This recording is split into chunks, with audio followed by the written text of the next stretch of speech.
We come to the end of 1 Corinthians chapter 4. Ang atin po magiging sermon text will be coming from verses 18 hanggang verse 21.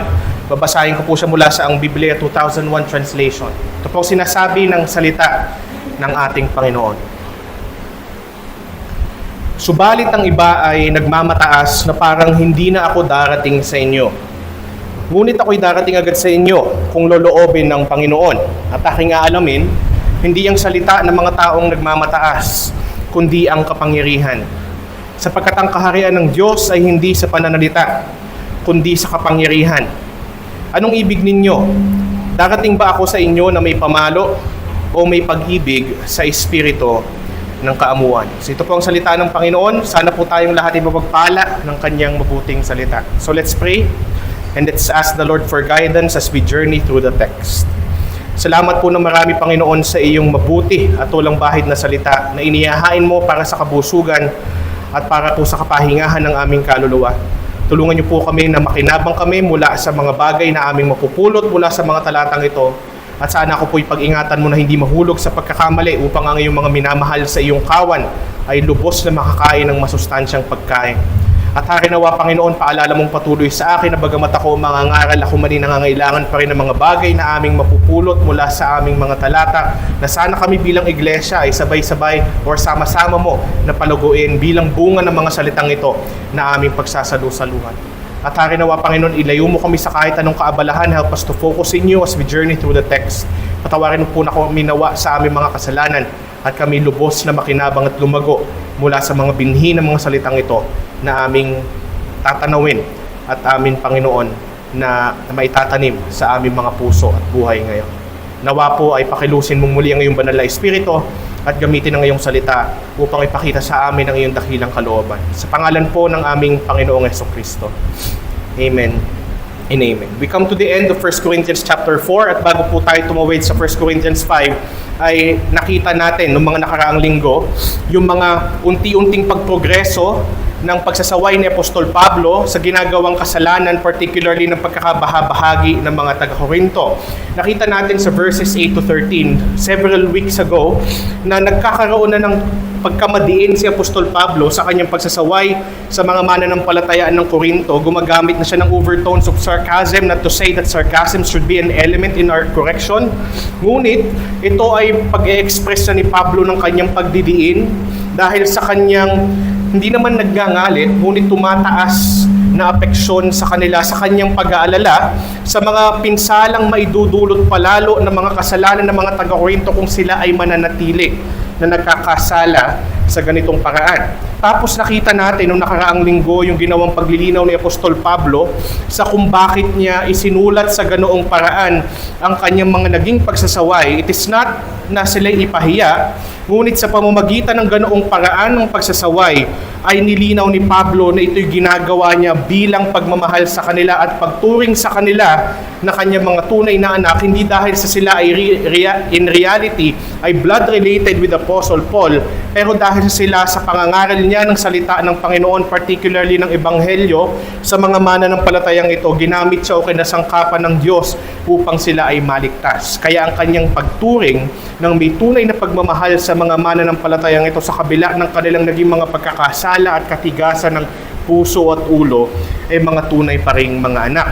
At kasabay ng kanyang medyo mahigpit na pangangaral sa kanila o pagsasaway ay ang pagbibigay ng halimbawa sa pamamagitan ng pagsamo sa kanila na tularan ng kanyang mga patakaran at pagsunod sa Panginoong Hesukristo. Yung kagaya ng nabanggit ko na nakaraan, whenever we are correcting somebody, it is best not only to demand or remind sanctification, but it is best to also model sanctification. We demonstrate to them what it means to be a sanctified believer sa ating pagtuturo at pagtatama sa isa't isa pag kinakailangan ng paalala patungkol sa pamumuhay Kristiyano. Tapos ngayon ay humahantong tayo sa bandang mga ilang talata o huling talata ng 1 Corinthians 4 na kung saan ay tila bumabalik si Apostol Pablo sa tinatawag natin na madiin na pagsasaway at may rason kung bakit. Dito sa verses 18 to 21 ng 1 Corinthians 4, dito natatapos yung kanyang pagsasaway, partikular sa kasalanan ng pagkakabahabahagi. Eventually, from 1 Corinthians chapter 5, dadako na si Apostol Pablo, bagamat may mga saway pa rin siyang gagawin doon, Ngunit dadako siya sa mga pagsagot sa mga katanungan na kanyang natanggap mula sa mga taga-Korinto. Ano ba ang dapat gawin sa isang tao sa iglesia na nagkakasala? Dapat ba siyang panatilihin o dapat ba siyang itiwalag? Ano ba ang dapat ginagawa patungkol sa mga tao na nahuhulog sa sexual na immoralidad sa iglesia? Ano ba ang dapat natin maging pagtingin at paghahanda patungkol sa pag-aasawa? At paano natin malalaman kung ang kaloob ng isang mananampalataya ay pag-aasawa o di kaya naman pagiging nag-iisa sa kanyang buong buhay? At marami pang iba. Paano ang kaayusan sa iglesia, sa pagsamba? Paano ang tamang pagtingin at paggamit ng mga gifts natin sa banal na espiritu sa paglilingkod sa iglesia? At hanggang sa kahulihan, patungkol sa kanyang pamanhik na magkaroon ng taus-pusong pagtulong material para sa mga ibang mananampalataya sa ibang lokal na iglesia na nangangailangan. Pero tayo ay tumutok muna sa ating kinalalagyang teksto ngayon. At dito, kagaya na nabanggit ko kanina, ay makikita natin sa huling pagkakataon ng pagiging madiin ni Apostol Pablo pagdating sa pagtatama o pagsasaway sa kasalanan ng pagkakabahabahagi. At kagaya na nabanggit ko several Sundays ago, isa sa mga dahilan ng kanilang pagkakabahabahagi ay nagkakaroon sa kanila ng pagmamataas sa kanilang sarili, nagkakaroon sila ng hindi magandang pagkukumpara sa isa't isa, nagkakaroon sila ng hindi naman nararapat na kompetisyon laban sa isa't isa, pinagkukompetisyon din nila ang kanilang mga namumunot nangangaral kahit hindi naman nila dapat ginagawa iyon. Iba ang mga pamantayan tinitingnan nila kumpara sa mga pamantayan ng salita ng Diyos, lumalampas sila sa kung ano ang nasusulat. Ngayon, walang tao, kagaya na nabanggit ko last Sunday, na nagnanais na ipaharap sa kanila o ipamulat sa kanila na sila ay nagkakamali sa kanilang mga ginagawa. That's why somehow, many of us, if not all of us, are allergic to being corrected. Diba? Parang medyo rejectful tayo kapag tayo ay itinatama. Pero dahil nga sobra na ang tigas ng ulo at puso ng mga mananampalatayang ito, tinatapos ni Pablo ang pagsasaway patungkol sa pagkakabahabahagi through these words. At ang sinabi ni Apostol Pablo ito, subalit ang iba ay nagmamataas na parang hindi na ako darating sa inyo. Ngunit ako'y darating agad sa inyo kung loloobin ng Panginoon at aking aalamin hindi ang salita ng mga taong nagmamataas, kundi ang kapangyarihan. Sapagkat ang kaharian ng Diyos ay hindi sa pananalita, kundi sa kapangyarihan. Tapos siya ay nagbigay ng tila bahamon sa kanila. Ang kanyang naging huling mga talata o huling talata is in a form of a question, anong ibig ninyo? Darating ba ako sa inyo na may pamalo o may pag-ibig sa espiritu at ng kaamuan? Sa madaling salita, gusto nyo ba akong dumating dyan ng may mahigpit na pagdidisiplina? O nais ba natin na tayo ay mag-fellowship sa espiritu ng kaamuan ng may pag-ibig? Na hindi ko na kailangan pa na dumating dyan para kayo i-disiplinahin further. Ngunit ang kanyang pamanhik dito talaga ay naisa niyang magsisi. The urgency to call them to repentance is being challenged by the Apostle Paul in verse 21. Na kung may dumating dyan sa kaunumang panahong loobin ng Diyos, sana pagdating ko nagsisi na kayo. Kayo ay nasa panahon na ng pagbabago at hindi ko na kailangan pang dumating dyan ng may pamalo. Hindi to literal na darating ang apostol doon na may dalang 2x2 upang sila'y hambalusin. Hindi iyon ang ibig sabihin nun. Ngunit nais niya na imungkahi o nais niya na ipaabot sa kanila na siya ay handa na gawin kung ano ang dapat kahit ito'y mahirap din sa kanya. Kung kinakailangan niya maging mahigpit, medyo mataas sa pananalita at kailangan niyang magkaroon ng mahigpit na pagdidisiplina para lang maisaayos ang iglesia. Ito yung kanyang handang gawin bilang mandato niya ito, bilang namumuno at isa sa mga naghahawak ng matataas na opisina sa iglesia ng ating Panginoon. Pero pansinin natin yung sinabi niya sa verse 20. Dito, sa unang pagkakataon sa sulat sa mga taga-Korinto, ay ginamit ni Apostol Pablo ang mga salitang ang kaharian ng Diyos or the kingdom of God. Dito natin makikita na ang bawat tao sa iglesia, ang bawat lokal na iglesia ay manifestasyon ng kaharian ng Diyos dito sa daigdig na ito. So we can say, as an example, that New Life Reformed Baptist Church is the manifestation of God's kingdom dito sa komunidad na ating kinabibilangan. Dahil ang mga totoo na bilang sa kaharian ng Diyos ay silang mga pinaghaharian ng Diyos. Hindi lang natin basta sinasabi na tayo ay kabilang mga citizens ng kaharian ng Diyos, ngunit ang mga taong tunay na bahagi ng kaharian ng Diyos sa mga lehitimong mananampalataya, as imperfect as they are, pero sila ay nakikitaan na sila ay pinaghaharian ng Diyos sa kanilang buhay. Meron silang paghahangad at hindi lamang yon, ang paghahangad na ito ay lumalabas sa pamamagitan ng namamataan sa kanilang pagsisikap ayon sa biyaya ng Diyos na sumunod at magpasakop sa paghahari ng Diyos, at sila sa halip na lumampas sa nasusulat ay tumitingin sa pamantayan ng kasulatan upang kanilang malaman ano ba ang nais ng ating hari. Ano ba ang nais ng Panginoong Hesus na ating hari? Ano ba ang inaasahan sa mga tao na pinaghaharian ng ating Panginoong Diyos? At may sinabi at nililinaw si Apostol Pablo patungkol sa kung sino man ang mga taong bahagi ng kaharian ng Diyos o nag-aangking bahagi ng kaharian ng Diyos, ano ba ang dapat inaasahan sa kanila? At ang sabi ni Apostol Pablo, ang kaharian ng Diyos ay hindi sa pananalita, kundi sa kapangyarihan. Ito yung kailangan nating tandaan nito. Totoo na ang pananalita, ang lingwahe, ay mga kaparaanan at kasangkapan na ibinigay sa atin ng Panginoon upang maging malinaw tayo sa mga bagay na nais nating i-communicate sa isa't isa. I-communicate sa isa't isa o maging sa mga tao na labas pa sa kaharian ng ating Panginoong Diyos. But though, isa sa mga benepisyo ng pananalita ay linawin ang mga bagay, ngunit walang tunay na bigat, walang tunay na kapangyarihan ang ating pananalita kung ito naman ay walang kaakibat na pagkilos. Baliwala ang kahit ano pang ating sabihin kung ang atin namang mga pagsasabuhay ng ating pananalita ay salungat ng ating mga pinapahayag na salita. Pwede nating sabihin tayo ay bahagi ng kaharian ng Diyos. Pwede nating sabihin tayo ay mga Kristiyano, pero ang magbibigay lamang ng lehitimo na patotoo kung ang ating sinasabi ay may katotohanan o realidad, ay walang iba kung meron bang nakikita sa ating mga pagkilos na nagbibigay kapangyarihan at katotohanan sa ating mga sinasabi. At ito ang tinatalakay ni Apostol Pablo. Sapagkat ang mga taga-Korinto ay napakarami na mga pananalita na kanilang ikinilaim sa kanilang sarili at mga pananalitang ginamit nila laban sa isa't isa maging sa kanilang mga pinuno. Ngunit ganun pa rin ang kanilang pagtingin at pagpapahayag sa kanilang sarili bilang bahagi ng kaharian ng Diyos. Patuloy pa rin nilang sinasabi, kami mga Kristiyano, kami mga mananampalataya ng Panginoong Hesukristo, kami ay nasa kaharian ng Diyos. Subalit, tila walang kapangyarihan, o actually wala talagang kapangyarihan ang kanilang pananalita. Kailangan nating tandaan parati na bagamat tayo inaasahan na maging maayos sa ating pagko-communicate lalo na ng Ebanghelyo, lalo na ng mga bagay ng Diyos, dahil siyempre we have to strive, sabi nga ni Spurgeon, not just to be understood but to not be misunderstood. So dapat tayo talaga ay nagiging maingat at nagiging masikap sa ating pag-i-equip sa ating sarili na maging mahusay sa ating pananalita.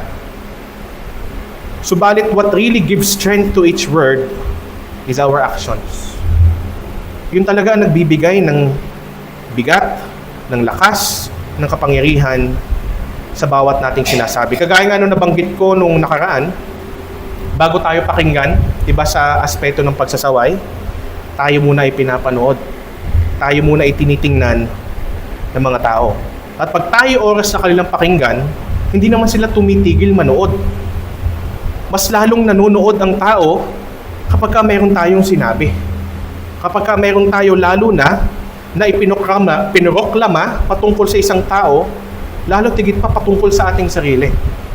At isa sa mga bagay na dapat hindi natin ikahiya at dapat natin na talagang panghawakan at iproklama, bago ako maging empleyado sa opisina, bago ako maging estudyante sa aking paaralan, bago ako maging anak sa aking tahanan, ako muna Kristiyano.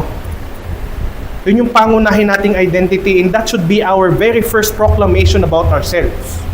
Hindi natin dapat ikahiya na tayo Kristiyano. We are supposed to be, I won't say proud, but they're supposed to be exalting our being Christian. Kasi in exalting our being Christian, we exalt the salvation that Christ purchased for us. Dahil wala namang nagiging Kristiyano malibang si Kristo ay namatay at muling nabuhay para sa Kanya. But then yet again, there's a very huge and the weighty, mabigat na expectation sa isang Kristiyano. Kinagagalitan ng mga Kristiyano ng maraming tao sa daigdig dahil ang tingin nila sa mga Kristiyano ay parang mga taong mapagmalinis.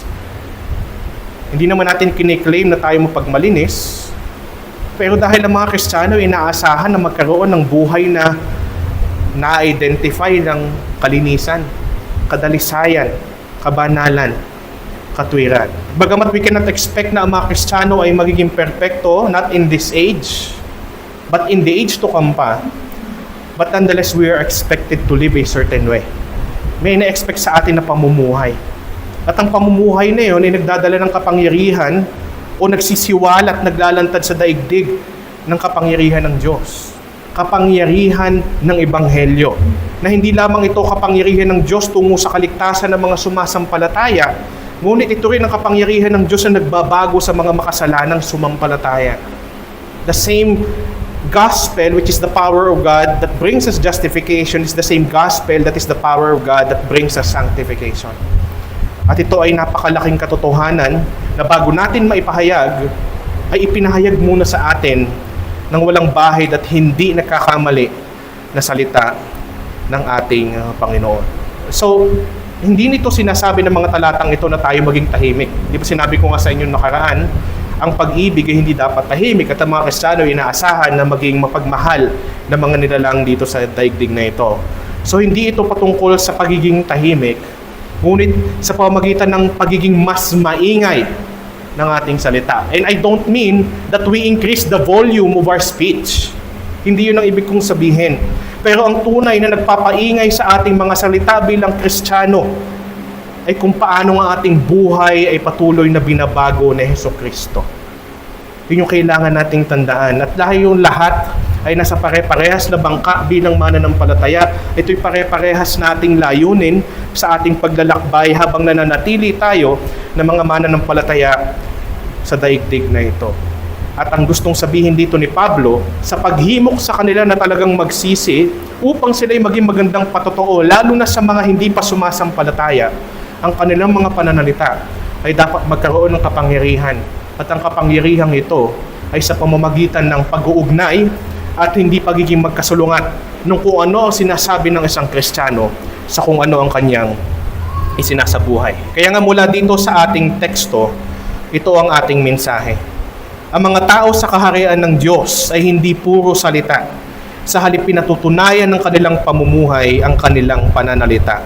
Ang mga tao sa kaharian ng Diyos ay hindi puro salita, sa halip pinatutunayan ng kanilang pamumuhay ang kanilang pananalita. At dalawang bagay ang nais nating kuhanin mula sa ating teksto ngayong umaga. Ito yung una, ang pagiging tama ng pamumuhay ng mga nasa kaharian ng Diyos. Ang pagiging tama ng pamumuhay ng mga nasa kaharian ng Diyos. At ang ikalawa, ang pagtatama sa pamumuhay ng mga nasa kaharian ng Diyos.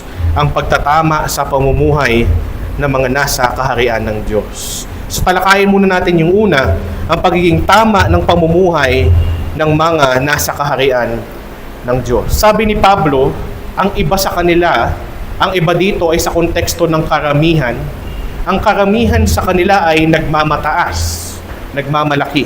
Nakita na natin yan noong mga nakaraan kung paano nilang itinatanggi ang kanilang mga ibang pinuno at kung paano sila nag-aaway-away dahil iniisip nila na sila ay mas mataas kaysa sa iba, mas gifted kaysa sa iba, inaalis sila ng karapatang maging Kristiyanong iba not because of faithfulness na dapat na pamantayan, but because of the level of giftedness na hindi naman dapat ang ginagawang pamantayan upang ang isang mananampalataya ay talagang ang kining bilang lehitimo o itanggi bilang tunay na mananampalataya. Pero ang kanilang pagmamataas ay talagang sumobra pa to the point na talagang ipinapakita dito ang kanilang kawalang galang pagdating kay Apostol Pablo na isa sa mga may otoridad sa kanila na inilagay ng Diyos para sa kanila. Ang kanilang pagmamataas din ay kanilang ipinapahayag sa pamamagitan ng pangmamaliit nila sa mga convictions ni Pablo at sa mga handang gawin ni Pablo, sila lamang ay maitama at masaway sa kanilang pagkakasala. Kasi sinabi dito ni Pablo, subalit ang iba ay nagmamataas na parang hindi na ako darating sa inyo. At ang sinasabi dito ng mga taga-Korinto ay si Pablo naman ay wala naman yan. Yan ay hanggang sulat lang. Pagkasama natin yan, napakatahimik. Pagkasama natin yan ay, kumbaga, hindi makabasag pinggan. Tapos, magsusulat siya sa atin ng madiin. Tapos ay sasawayin niya tayo ng madiin. Sino siya para gawin ito para sa atin? Wala naman yan. Hindi naman yan darating nito. Sinasabi lang niya na siya'y pupunta. Sinasabi lang niya na gagawin niya kung anong dapat. Pero hindi naman niya ito gagawin. May mga ibang kapahayagan ito dahil hindi naman agad nagsisi ang mga taga-Korinto. Hanggang sa pinakahuling sulat ni Apostol Pablo sa mga taga-Korinto, mayroon pa rin ilan sa kanila na humahawak sa ganitong pananaw at kawalang paggalang kay Apostol Pablo. In 2 Corinthians chapter 10 verses 1 to 2, ito ang sabi ni Pablo patungkol sa mga kanyang nababalitaan na pagtingin sa kanya at kawalang galang sa kanya ng mga taga-Korinto. Sabi dito, akong si Pablo, na ang sabi ng ilan sa inyo ay mapagpakumbaba at mabait kapag kaharap ninyo, ngunit matapang lamang kapag wala riyan, ay nakikiusap sa inyo, alang-alang sa kababaang loob at kabutihan ni Kristo. Ipinapakiusap kong huwag ninyo akong piliting magsalita ng mabigat pagdating ko riyan, dahil kaya kong gawin iyon sa mga nagsasabing kami namumuhay ayon sa pamamaraan ng mundong ito. So nakita natin at least we were able to get a glimpse of how the Corinthian believers are looking at Paul. Ang tingin nila kay Apostol Pablo, mabait, mapagpakumbaba. At kapag kakaharap nila, tapos matapang lang daw si Pablo pagka hindi nila kasama. Pero alam natin na bagamat talagang katangian dapat ng isang Kristiyano, lalo na ng mga nasa opisina, na dapat sila ay may kababaang loob at may kahinahunan, may gentleness. Pero we are given by God the authority and the right to be firm when needed. And si Apostol Pablo ay naririto na sa kanyang pagbababala na sana hindi ako dumating dyan ng may pamalo, na sana hindi ko na kailangan kayong pagtaasan pa ng boses, na sana hindi ko na kailangan pang ipakita sa inyo ang tapang na bagamat nasa sa akin, hindi ko naman kailangan ipahayag kung kayo ay magsisisi. Narito ang mga ito at hinahamak or minamak pa rin si Apostol Pablo. Alam nyo, ang mga ito, saka sila umiral sa pagkakasala noong mga panahong si Pablo ay lumisan na sa kanila. Kung tutuusin, hindi si Pablo ang duwag, kundi ang mga ito. Kasi nung panahong naroon si Pablo, bagamat si Pablo, nung unang beses na naroon sa kanila, ay talagang mabait, mapagpakumbaba, mahinahon. Pero yun yung mga panahon na kung saan sila ay talagang obedient, sumusunod. Pag-alis ni Pablo, saka sila parang mga pinaalpasang kitikiti. Bigla silang naging mga tao na walang pakundangan sa pagkakasala. But when their authority was there, they seem like an angel. Ibalik natin doon sa sinabi ni Apostol Pablo nung nakaraang linggo sa mga talata natin na kung saan ang kanyang pagmamahal at pagtrato sa mga taga-Korinto ay parang isang magulang. At kung ating i-relate yun sa ating mga relasyon sa ating magulang, sana hindi na nangyayari yun ngayon. Pero alam ko nagkaroon na ng mga pagkakataon kung saan pagkaharap natin ng ating mga magulang para tayo mga anghel pagkababait, pero pag hindi natin kaharap ang ating mga magulang, para tayong mga nakawalang preso. Kung ano-anong ating mga pinaggagawang kalokohan. Pero pag nandyan sila, at tayo ay pinapagalitan na, tayo ay mga tahimik. Biglang yung mga lakas ng loob sa paggawa ng kalokohan ay biglang namatay o nawala. Pero hindi dapat ganoon ang isang Kristiyano sa pamilya at kaharian ng Diyos. Nariyan man tayo sa presensya ng otoridad na inilagay sa atin ng Diyos o hindi man sila nakatingin sa atin o wala man tayo sa kanyang paligid, tayo ay inaasahan pa rin ng ating Panginoon na sumunod. Dahil at the end of the day, it is not really the authority of the one in authority that's being exalted. Kaya nandyan man sila o wala, ang pagsunod natin sa ating Panginoong Diyos ay dapat naroon pa rin. Dahil sa kabila ng lahat ng ito, hindi man tayo makita ng mga nasa otoridad sa atin, pero kita tayo ng Diyos. At isa pa, hindi man maging testigo ang ating mga pastor o mga nasa opisina sa ating mga pinaggagawa sa ating buhay, Dahil hindi naman natin pwedeng asahan na kami ay immense. Hindi naman kami omnipresent. We cannot be in all places at the same time. We cannot always be with you. Hindi kami tinawag ng Diyos na all-seer. Ang tawag sa mga pastor ay overseer, not all-seers. Pero ang Panginoon ay laging naririyan.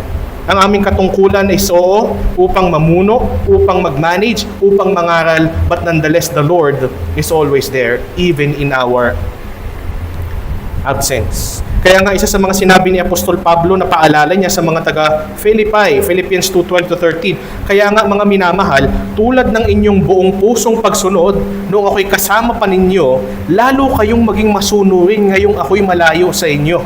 Pagsumikapan ninyong maging ganap ang inyong kaligtasan ng may lubusang paggalang at pag-ibig sa Diyos, sapagkat ang Diyos ang kumikilos sa inyo upang inyong naisin at isagawa ang kanyang kalooban. So ang paglago natin sa ating kabanalan, ang paglago natin sa pamumuhay Kristiyano ay hindi talaga nakaangkla sa presensya ng namumuno o ng may otoridad sa atin. Pero ito ay nakaangkla sa Diyos na kung saan ang kanyang presensya ay sumasa atin sa pamamagitan ng pananahan ng banal na Espiritu na siyang nagbibigay sa atin, sabi ng Philippians 2:13, hindi lamang ng pagnanais o ng hangarin, ngunit maging ng mga pagsasagawa ng kalooban ng Diyos. Whether in the presence of a pastor, deacon, or whether in their absence, the believer in the kingdom of God would still desire sanctification because that is the desire implanted to them by our Lord God. Mayroon pa rin silang pagsusumikap na lumago sa kabanalan at hindi maging mapagmataas at hindi nagiging mga umiiral sa pagkakasala whether in the presence or absence of their own leader. Kagaya ng binanggit ko kanina at papaalala kong muli, ang mga nasa kaharian ng Diyos ay mga taong pinaghaharian ng Diyos. At kung tayo talagang pinaghaharian ng Diyos, whether in the presence or absence of our leaders, elders, or deacons, then lalabas pa rin sa atin ang buhay o isang buhay na pinaghaharian ng ating Panginoong Diyos. Kaya nga sinabi ni Pablo sa patuloy niyang pagsasawain, ngunit ako'y darating agad sa inyo. Pero sabi ni Pablo, ang pangako niya ng pagdating ay nakasalalay sa kalooban ng Diyos. Kung loobin ng Panginoon, ako'y darating ako. Pero yun ang nais ni Pablo. Pero ang kanyang pagsunod dito ay kung loobin ng Diyos. At sinabi niya ang kanyang magiging layunin sa kanyang paghahangad na dumating as much as possible kung loobin ng Diyos kaagad-agad. Dito natin makikita that the desire of the Apostle Paul to be with them urgently is because repentance is urgent. Ano ba ang layunin talaga ni Pablo? Nais niyang magsisi na ang mga ito kaagad. At ang sabi niya, isa sa mga pangunahin niyang layunin, aside from repentance, aalamin niya. Hindi kung ano ang mga pinapahayag o pananalita ng mga taong nagmamataas, kundi ang kapangyarihan.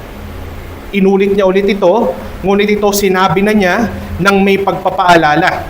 Sapagkat ang kaharian ng Diyos, ang mga bahagi ng kaharian ng Diyos ay hindi sa pananalita, kundi sa kapangyarihan. Pansinin natin yung mga pananalita ng binitawan na inilagay ni Apostol Pablo sa kanyang sulat sa mga taga-Korinto na atin ng namataan. Ano yung mga naging pananalita ng mga taga-Korinto? Napansin natin yan in 1 Corinthians 4 din. Ang kanilang pananalita ay ganito, sa palagay nila sila yung mga hari na. Sa palagay nila sila yung mayayaman na. Ibig nilang sabihin doon, sa palagay nila sila yung nasa tuktok na ng pagiging Kristiyano. They're at the heights of being a Christian. That they are wealthy as a Christian. Wealthy sa mga material na bagay, wealthy sa camaraderie ng kanilang mga kababayan sa lipunan dahil sila'y kumukompormiso. Ang tingin nila ay sila'y wealthy sa karunungan dahil marami talaga silang alam. Marami sa kanila ay talagang edukado. Pero sa ginagawa nilang iyon, sa kabila ng pagpoproklama nila at pag-aakala nila na sila ay nasa kataasan na ng buhay Kristiyano, ano talaga ang totoo? Ang totoo nun ay niwala pa sila sa kalingkingan ng kung paano ang isang Kristiyano dapat mabuhay. So for them to claim that they're at the heights of being a Christian is a false claim.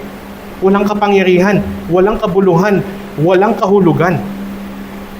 Paano natin masasabi kung isang Kristiyano ay nagpoprogreso tungo sa tinatawag nating pamumuhay Kristiyano? Tinalakay natin ito sa ating Sunday School nung nakaraan. Sila ay sumasagana sa bunga ng Espiritu. Pero hindi bunga ng Espiritu ang sumasagana sa kanila noong mga panahong ito. Pag tinignan natin yung Galatians 5, doon sila sumasagana sa mga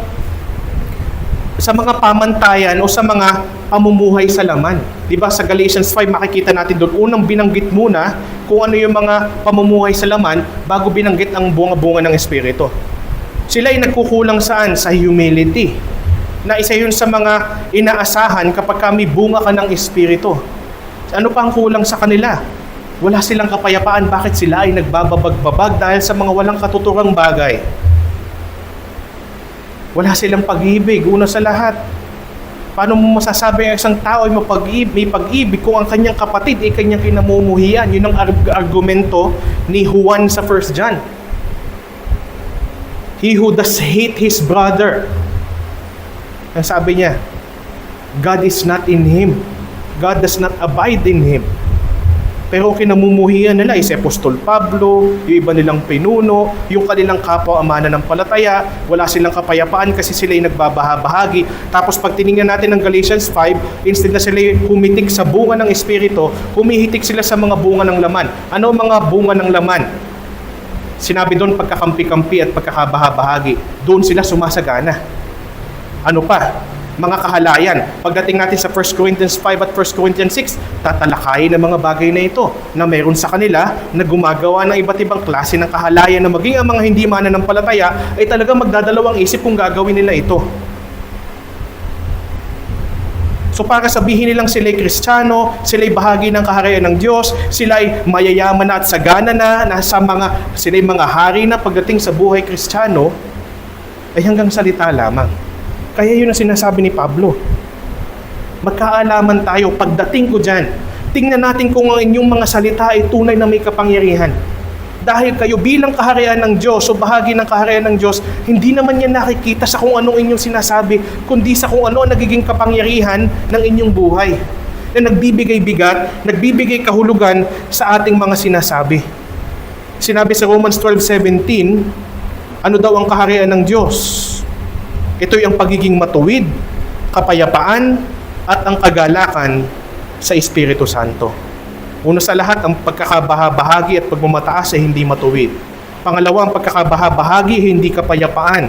Ito'y kasalungat ng kapayapaan. At sa mga taong nagbabahabahagi, sa mga tao sa iglesia na nag-aaway-away, nagkakaroon ng iba't ibang pagtanggi sa kanilang mga opisyales sa iglesia, ay hindi magdudulot ng kagalakan. Pero ang kaharian ng Diyos ay ang pagpapakita nito ay sa pamamagitan ng katwiran, kapayapaan at kagalakan na nagmumula sa banal na Espiritu. Tandaan natin na isa sa mga pangunahing manifestasyon ng kapangyarihan ng Diyos sa isang mananampalataya ay hindi sa pagmamataas kundi sa pagpapakababa. Ito hindi rin sa pananalita kundi sa pagsasabuhay ng salita ng Diyos. Lahat ng naririto ay mga kasalungat ng inaasahan sa isang taong nasa kaharian ng Diyos. Hindi masama kung tutuusin na maging eloquent sa pananalita. Nais ko pa nga sabihin na maganda sa bawat Kristiyano na linangin natin yung ating eloquence sa pananalita. Lalo't higit pa na tinawag tayo para sa dakilang komisyon, the Great Commission, in which dapat tayo talagang maging malinaw sa pagpapahayag natin ng salita ng Diyos at ng Ebanghelyo sa mga tao, lalo na nangangailangan pa ng kaligtasan. Pero baliwala ang paghusay natin sa pananalita kung ang ating buhay ay sumasalungat sa ating mga sinasabi at ipinoproklama. Kahit gaano pa natin kadaming beses sabihin at kahit gaano pa ka-eloquent ang ating pagsasalita na sabihin nating tayo ay Kristiyano at may pananampalataya kay Hesukristo, kung ang ating namang mga pagsasabuhay ay hindi naaayon sa inaasahan sa pamumuhay Kristiyano, tatawanan lang tayo ng mga hindi mananampalataya. Hindi tayo papakinggan ng mga tao sa ating tahanan, sa ating lipunan, verse maging sa iglesia. Na mga kapatid na natin sa pananampalataya ang ating kasama. Sabi nga ni James, chapter 2, verse 14, mga kapatid, ano ang pakinabang kung sabihin ng isang tao? Sa pananalita ulit ito. Anong pakinabang kung sabihin ng isang tao na siya'y may pananampalataya, ngunit hindi naman niya ito pinapatunayan ng gawa? Maliligtas ba siya ng ganoong uri ng pananampalataya? Hindi nito sinasabi na ang pagpapawalang sala ay sa pamamagitan ng pananampalataya at gawa. Kaya nga nilinaw ni Santiago or ni James na kung sino man ang nagsasabing siya'y may pananampalataya, dapat ito'y pinapatunayan. So resulta, it's evidence. Sabi niya, anong silbi kung sabihin ng isang tao na siya may pananampalataya, ngunit hindi naman niya ito pinapatunayan sa gawa? Maliligtas ba siya ng ganoong uri ng pananampalataya? James 2:18. Ngunit may nagsasabi, yun na ulit, may kinalaman sa pananalitang Kristiyano. Ngunit may nagsasabi, may pananampalataya ka at may gawa naman ako. Ipakita mo sa akin kung paanong maaaring magkaroon ng pananampalataya ng walang mga gawa. At ipapakita ko naman sa iyo ang aking pananampalataya sa pamamagitan ng aking mga gawa. Tandaan natin that though Christians are justified by faith in Christ alone, but through faith in Christ alone results to Christian living. Yun yung resulta. Doon natin talaga makikita kung may kapangyarihan ang ebanghelyo sa atin. Doon natin makikita kung talagang tayo ay lehitimo nang nagsisi sa ating kasalanan at sumampalataya sa ating Panginoong Hesukristo. Alam nyo, ang mga philosophers, lalo na yung mga Stoic philosophers, isa sa mga ina-admire ko, lalo na sa mga Stoics, sinabi ng mga Stoics na philosophy is better lived out than talked about. Kumbaga, hindi na nila, kung tutuusin, bagamat ang mga ito yung mga elokwente pagdating sa pananalita, pero mas pinipili nila na isabuhay na lang ang kanilang filosofiya bago nila ito ipangalandakan sa kanilang pananalita. At tayo bilang mga Kristiyano ay dapat may ganoong balanse. Hindi tayo tinawag na manahimik at huwag nating iproklama ang ating pananampalataya. We have to. Pero kailangan, bago pa man bumuka ang ating bibig, ang ating buhay ay mas maingay na. Ito ay isa sa mga lessons na kailangan natin na parating alalahanin. Ito ay mabigat, lalo na sa mga nasa opisina, dahil ang mga nasa opisina sa relasyong ministro at mga miniministeryohan ay dapat sila ay maging halimbawa. Pero lahat tayo ay dapat maging halimbawa din sa isa't isa. Bagamat may ingay ang salita, subalit mas makapangyarihan ang gawa. Remember that words are only as powerful as the actions that prove them. Kailangan nating tandaan yon. Baliwala ang mahusay na dada kung wala namang mahusay na gawa. Hindi tayo niligtas ng ating Panginoong Hesukristo para alsin sa equation ng ating pagiging mananampalataya ang mabubuting gawa. Hindi ang krus ni Hesukristo ay nagsasabi na mawala na o mawala man ang mabuting gawa sa isang tunay na naliligtas ay ayos lang yun. Hindi ganun ang mensahe ng krus ni Hesukristo. O bagamat mensahe ng krus ni Hesukristo na kaya siya namatay sa krus at muling nabuhay, kaya siya naging nagkatawang tao at tinupad niya sa kanyang sarili ng walang bahid ng kautusan, totoo na sinasabi niya dahil hindi natin kayang lumapit sa Diyos sa pamamagitan ng mabubuting gawa. Dahil ang mabubuting gawa natin ay laging hindi sapat, papalya lagi. We cannot get a perfect score of 100, which is the requirement of God for us to pass. Pero hindi ibig sabihin nun na sinabi ng Panginoong Hesukristo wala na dapat mabuting gawa. Na wala na dapat pamumuhay Kristiyano. We are justified by faith alone. Pero sabi nga ni Luther, but true faith will never remain alone. Dahil may bunga na inaasahan at ang bungang ito ay layunin na sinabi ni Pablo nung nakaraan sa kanyang pagsasaway. At yun ay pamumuhay Kristiyano. Kaya nga may inaasahan sa atin na pagiging tama sa pamumuhay o pagiging tama ng pamumuhay ng mga nasa kaharian ng Diyos. May tama at mali na pamantayan.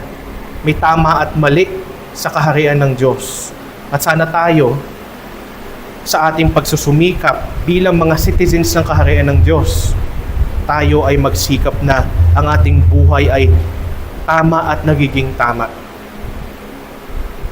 sa kaharian ng Diyos. Angkop para sa mga taong tinubos ni Kristo upang dalhin sa kaharian ng Diyos. At ang alok upang maging bahagi sa kaharian ng Diyos sa pamamagitan ng pagpako sa krus at kamatayan sa krus ni Jesucristo at muling pagkabuhay, patuloy pa rin inaalok hanggang ngayon. Kaya kung ikaw ay nakikinig ngayon o mahahagip ng mensaheng ito at ikaw ay wala pa sa kaharian ng Diyos, wala ka pang pagsisisi ng iyong kasalanan at pagsampalataya kay Jesucristo, ngayon ay pagkakataong binibigay sa iyo ng Diyos upang ikaw ay tumugon ng may pagsisisi sa iyong kasalanan at pagsampalataya lamang sa ating Panginoong Jesucristo. Pero kung may inaasahang pagiging tama ng pamumuhay ng mga nasa kaharian ng Diyos, at mayroon tayong realistic dapat na view na kung saan ang mga ito na hinihimok magkaroon ng pagiging tama ang pamumuhay sa kaharian ng Diyos ay may mga nananatili pang kasalanan, and from time to time we would fall on those. Katambal nito ay ang pagtatama sa pamumuhay ng mga nasa kaharian ng Diyos. Talakayin natin yung punto na iyon, ang pagtatama sa pamumuhay ng mga nasa kaharian ng Diyos. Dito ay nagiging realistic si Pablo. At kung titingnan natin mabuti, napakatotoo sa kanya ng nananatiling kasalanan ng mga mananampalataya sa Korinto, kasi grabe na ang nangyayari na pagkakasala nila. At dahil nga pagiging tama ng pamumuhay ang atin dapat sinisikap, dapat tayo ay may pagtatama din sa ating pamumuhay pag ito hindi naaayon sa pamumuhay na inaasahan sa mga nasa kaharian ng ating Panginoong Diyos. Kaya nga, dahil sa katigasan na ng ulo at puso ng mga taga-Korinto, tila naghahamon si Pablo. Pero hindi siya naghahamon ng babag. Naghahamon siya ng pagsisisi. Anong ibig ninyo? Anong gusto niyo? What do you want?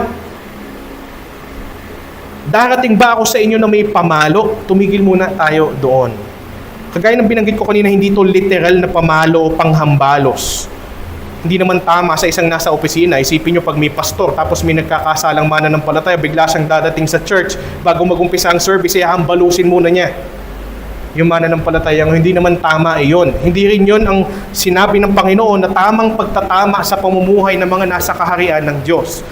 Pero dito natin makikita kung gaano katindi ang panawagan sa mga namumuno, maging sa mga miyembro ng iglesia, na ating itama ang isa't isa with urgency.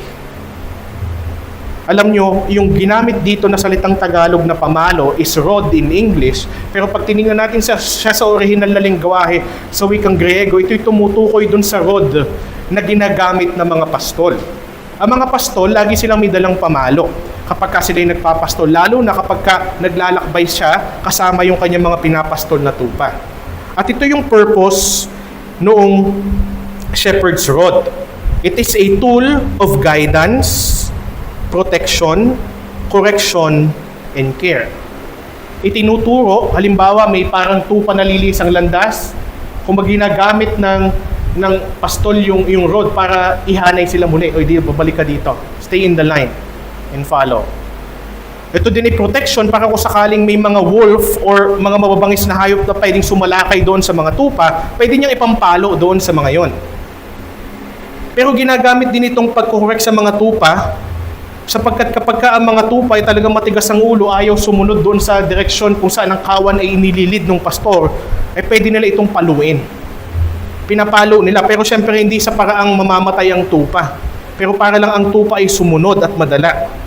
Pero sa kalahatan ng ito, ang pinapahayag ng nagpapastol sa mga pinapastol na tupa sa paggamit ng rod or shepherd's rod is pangangalaga. It is care. At ang gustong sabihin dito ni Pablo, hindi lamang niya gustong magsaway, pero nais din niyang ipahayag ang kanyang patuloy na pangangalaga sa mga taong ito. Gusto niyang ibalik sila sa tamang direksyon, kagaya kung paano ang isang nagpapastol ay ginagawa ito sa mga pinapastol na tupa pag lumilihis sila ng landas. At ito ay isang bagay na dapat hindi natin pagdalawang isipan, hindi lamang bilang isang pinuno, pero bawat miyembro ng iglesia sa isang nagkakasala na kapatid. Sabi nga ni Richard Baxter sa kanyang aklat na The Reformed Pastor, and I quote in Tagalog, Kung ang kasalanan ay masama, kung gayon ang pagsaway sa kasalanan ay mabuti. Kung ang pagdadala sa mga tao sa langit ay mabuti, kung gayon ang pagsaway sa kanila dahil sa kanilang kasalanan na magdadala sa kanila sa impyerno ay mabuti. End quote. Hindi masama ang magsaway bagamat mahirap. Pero ito'y dapat nating gawin.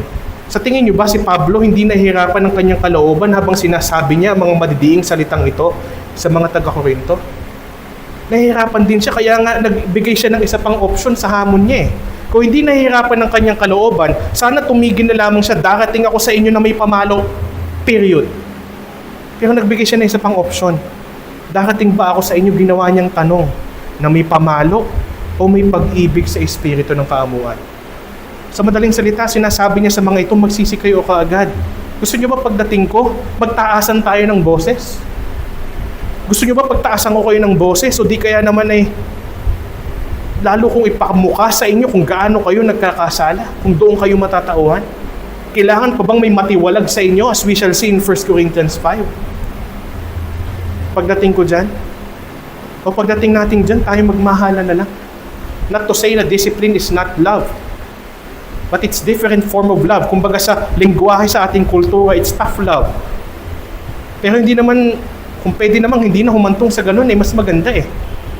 Kaya ang sabi ni Pablo, at I think ito yung mas preferred ni Pablo, na pagdating niya dun may pag-ibig sa espiritu ng kaamuan. We'll be gentle with each other. We talk with joy, with laughter, with smile, instead of tears falling into somebody's eye because they have to be corrected because they refuse to repent at once. But despite the difficulty, it had to be done. It needs to be done. At para sa mga sasawayin, ito naman ang dapat maging saloobin. Thomas Brooks, isa ring Puritan, mula sa kanyang aklat, Precious Remedies Against Satan's Devices, and I quote in Tagalog, ang ayaw tumanggap ng saway, kahit ito'y totoo, ay di makatarungan at kinamumuhian ang kanyang sarili. End quote. At kaya sinabi ito ni Thomas Brooks sa ganitong mga pananalita, kapag ang sinasaway ay ayaw tanggapin ng saway kahit ito'y totoo naman, sapagkat ito ay isang pagpapakita na siya'y kinamumuhian niya ang kanyang sarili. Dahil ang pananatili sa kasalanan ay magdadala ng mas karagdagan pang pinsala doon sa ayaw magsisi. Ayun ay kailangan nating tandaan. Minsan kailangan maging madiin, pero hindi marahas. Magkaiba yon. Magkaiba ang marahas sa madiin. Hindi natin kailangan maglagay ng mga panglait na salita kapag tayo ay madiin. Pero minsan pagdidiin ay medyo tumataas ang boses. Pero hindi sa pagbubuyo sa sinasaway, sa paghihimagsik kagaya ng pagbabalanse bilang isang magulang sa pagtatama sa isang minamahal na anak. Ang kahinahunan o kadiinan sa pagtatama ay ayon sa kalubhaan at kadalasan ng kasalanan ng itinatama. That's why we cannot blame the Apostle Paul for being madiin. Kasi ang pagiging madiin o pagiging mahinahon ay base sa kung gaano kadalas ginagawa at kung gaano nakalubha ang kasalanan ng itinatama. At in their case, ito ay frequent at ito rin ay malubha na sa case ng mga taga-Korinto. At muli, isa sa mga dahilan kung bakit ko nasabi na Apostle Paul would prefer na dumating siya sa pag-ibig sa espiritu ng kaamuan kaysa sa espiritu ng sabihin nating madiing pagtatama. Kasi sa 2 Corinthians 10:2, sinabi niya, ipinapakiusap ko, may pakikiusap pa, huwag ninyo akong piliting magsalita ng mabigat. Kita niyo yun? Even the Apostle Paul, kung hindi naman dapat, huwag niyo na lang akong piliting magsalita ng mabigat. Repent right now. And some of them did. Some of them did. 2 Corinthians 13:10, kaya't isinusulat ko ang mga bagay na ito, samantalang ako'y wala pa sa inyo, upang kapag ako ay dumating, ay hindi na ako kailangang maging mabagsik sa aking paggamit ng kapamahalaang ibinigay sa akin ng Panginoon para sa ikatatatag at hindi sa ikawawasak. So nakikita natin yung consistencies that Paul would rather have them repent now instead of them repenting later. He would rather be joyful and peaceful and gentle with them rather than firm with them. Lagi nating tatandaan, hindi man natin dapat kamuhian ang disiplina, pero hindi din natin ito dapat iniimbitahan. Isa lang ang nag-iimbita ng disiplina sa iglesia at yun ay kasalanan at kawalang agaran na pagsisisi. Maging hamon sa atin ang mga namataan natin mula sa mga talatang ito. Huwag kang tahimik bilang Kristiyano, pero nawa gawin nating mas maingay ang ating pamumuhay Kristiyano. At dahil makasalanan ng inaasahang maging lumago sa pamumuhay Kristiyano, sa bawat nating namamataang kasalanan sa isa't isa, huwag tayong magdalawang isip na itama ang bawat isang nagkakasala na bahagi ng kaharian ng ating Panginoong Diyos. Sa ganitong paraan na iiwasan ng mga kasalanan kagaya ng pagkakabahabahagi at iba pang mga bagay na maaaring magdulot sa iglesia ng Panginoong Hesus na hindi maging magandang patotoo para sa buong mundo. So sana mga bagay na ito sa ating pagtatapos sa 4th chapter ng 1 Corinthians ay magdala sa atin ng biyaya at kapayapaan. So tayo pong manalangin, tayo magpasalamat sa Diyos sa mga salitang inihain niya para sa atin. Salamat po aming Panginoon sa mga... This sermon was preached by Pastor Francis Talon of New Life Reformed Baptist Church. We warmly invite you to join us every Sunday for our preaching and worship service at 9 a.m. Come and hear God's word faithfully proclaimed. To God be the glory.